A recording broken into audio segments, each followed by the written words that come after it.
The tech sector last week saw a lot of volatility. It was driven by weakening sentiment around valuations and bank-related stress across the broader market. So joining us for more on this right now is Wang. He is Constellation Research founder and chairman and AI Forum co-founder. Ray, let's talk this through. Normally, I wouldn't start really broad with you on the markets, but last week it did seem like it was China concerns, questions about just bank lending, all kinds of odd things that played into some of the tech volatility. How did you read all of that? What do you expect to come this week? You're definitely right. Last week, the market was looking for a signal to say we've hit peak, we've got to pull back, risk off. And this week, we're starting to enter a market where the data is at the end of the week. And so if you think about where we are right now, the macro is government data is coming at the end of the week. BLS and CPI might actually force more rate cuts, and that's what people are hoping for. We're also in a situation where people are saying, do we have too much capacity? What's happening? And if we think about it, we need about 250 gigawatts of compute power by 2030. We have 122 gigawatts today. That's 2x that we're trying to get to by 2030. And that's why AI capex is on fire. You've got AWS, Azure, Google, Meta, Oracle, all coming in for about $410 billion for 2025. And that is up 7% from where we are this year. And so you're going to see continued increase in capex, and that's what we're going to be looking for. And then on the other side of the equation with digital ads, you'll definitely see digital ads growing somewhere about 6 to 7%, but that's a big number as well on the other half of the Mag 7.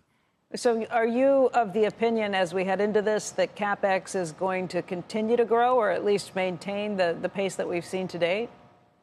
We are at a war for compute power, and it's going to be the cost per gigawatt, and I think that's only going to continue. I mean, an interesting fact, if you look at something in Saudi Arabia, they went from net exporter of energy to becoming about the net exporter of compute power. That's their direction, and the whole world is competing to get the cost of gigawatts per hour down as much as they can. That's certainly been the tailwind for all of these stocks. The headwind has to be the China trade situation, where you think things stand with that. And it seems like that's been reaching a crescendo lately, too. How do you play that, Ray?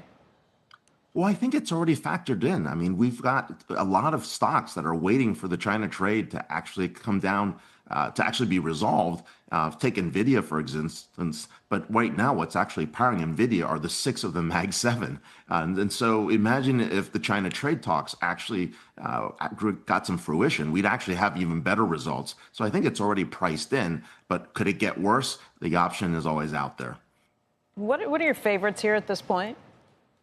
Well, I actually think there's a lot of upside in Amazon, and we're going to see a lead into Amazon reInvent, which is their big show in December. They've been flat or down for most of the year, and I think what people are discounting is the fact that even despite today's issue in the news, what they're discounting is the fact that a lot of development is happening on Amazon, and Amazon has a really broad network of centers. The problem is really, does the core business of Amazon outweigh the AWS portion of Amazon? And I think that's what we're going to find out. The other one I'm looking forward to seeing is what happens with Tesla. The pay package that's coming a little bit in December when they approve it really has Tesla stock set at 2,700 if Elon Musk actually achieves his numbers to get to $1 trillion, and that's going to be a very interesting piece if he can actually get to the 27 trillion that they're shooting for in his pay package. So I mean, an 8.5 trillion market value cap is going to be crazy at a $2,700 share.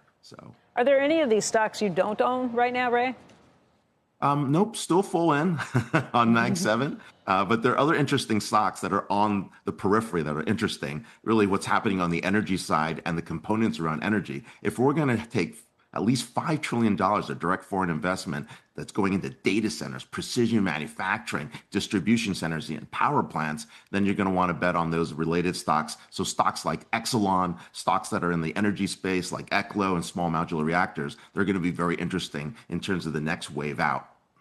What do you think of a company like a CoreWeave, newly IPO'd, a company that's building some of those data centers?